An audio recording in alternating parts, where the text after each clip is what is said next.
Siklus ideal dengan efisiensi maksimum disebut siklus Carnot. Efisiensi mesin 100%. Halo rekan-rekan mahasiswa, kali ini kita akan belajar tentang siklus Carnot, sebuah siklus termodinamika yang diklaim siklus yang paling ideal. Tapi sebelum kita bahas, kita ikuti kuis berikut. Kuis termodinamika. Mesin yang mengubah kalor menjadi kerja disebut mesin kalor. Siklus ideal dengan efisiensi maksimum disebut Siklus Carnot. besaran yang menyatakan tingkat ketidakteraturan sistem disebut Entropi. entropi. Proses dengan perpindahan kalor nol disebut Adiabatik. ya. Proses dengan temperatur tetap disebut Isotermal. proses dengan entropi tetap disebut Isentropik. hukum termodinamika yang menjelaskan arah aliran kalor adalah Hukum kedua. mesin Carnot bekerja antara dua buah apa? Pas. Ya. Efisiensi Carnot meningkat jika suhu reservoir panas semakin tinggi. terakhir. Efisiensi Carnot menurun jika suhu reservoir dingin semakin Tinggi. betul. Ya. Oke, rekan-rekan mahasiswa, sekarang giliran Pak Muji Setio yang akan kita tanya. Aduh. Silakan. Iya. Oke. Pak Muji, Ya. mengapa mesin tidak pernah bisa mengubah seluruh panasnya menjadi kerja? Secara hukum termodinamika pertama, kita tahu bahwa energi itu tidak bisa diciptakan atau dimusnahkan. Maka pemahaman dasarnya berarti kalau satu energi dalam sebuah reservoir panas kemudian diekspansikan akan menjadi kerja bermanfaat seluruhnya. Gitu kan? Iya. Tapi kenyataannya kan itu tidak pernah terjadi. Kenapa? Karena ada yang disebut dengan entropi, yaitu kehilangan energi selama proses. Jadi ada kehilangan kalor selama proses, gesekan. Itulah yang menyebabkan satu mesin kalor, satu mesin termal tidak pernah mencapai efisiensi 100%.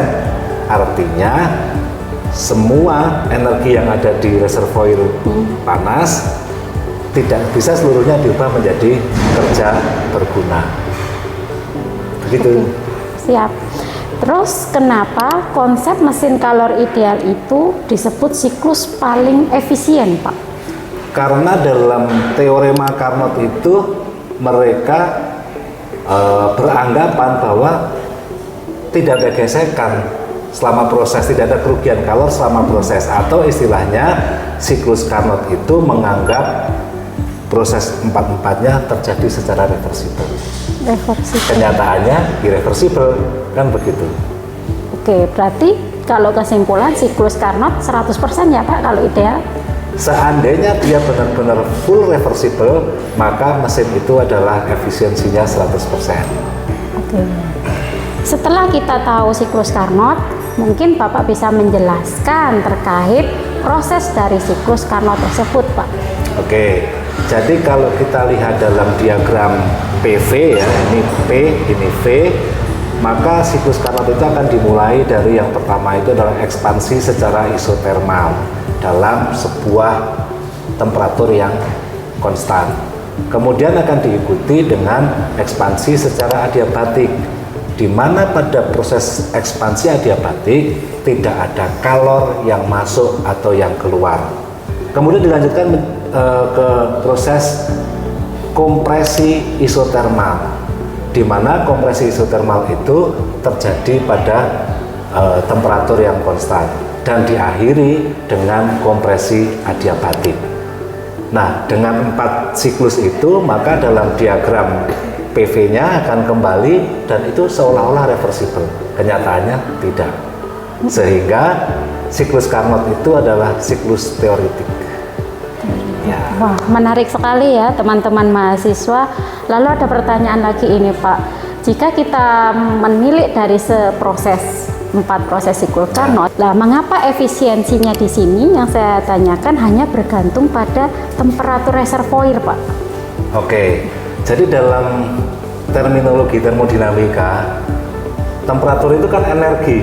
Ya. Ya, kalau kita bahas sebuah mesin kalor yang sangat sederhana ya, yang di atas itu adalah reservoir panas, kemudian yang di bawah itu reservoir dingin, yang di tengah itu adalah W atau keluar sebagai kerja, maka dari perbedaan antara temperatur di reservoir panas dengan temperatur di reservoir dingin itu adalah perbedaan energi. Nah, Q-in-nya itu yang akan ditransfer menjadi kerja berguna. Nah, sehingga efisiensi Carnot hanya cukup bisa dihitung, misalnya mu-nya, efisiensi Carnotnya itu sama dengan 1 dikurangi dengan TC per TH. Gitu kan? Iya. Wah, semakin menarik ya teman-teman mahasiswa. Wah, saya semakin banyak pertanyaan ini, Pak. Karena ketika kita berbicara dengan siklus Carnot, kita berbicara dengan siklus ideal. Ya. Nah, pertanyaannya adalah mengapa siklus Carnot ini tidak ada pada dunia nyata atau belum ada di dunia nyata saat ini, Pak? Oke, jadi siklus Carnot itu siklus acuan untuk belajar tentang efisiensi mesin.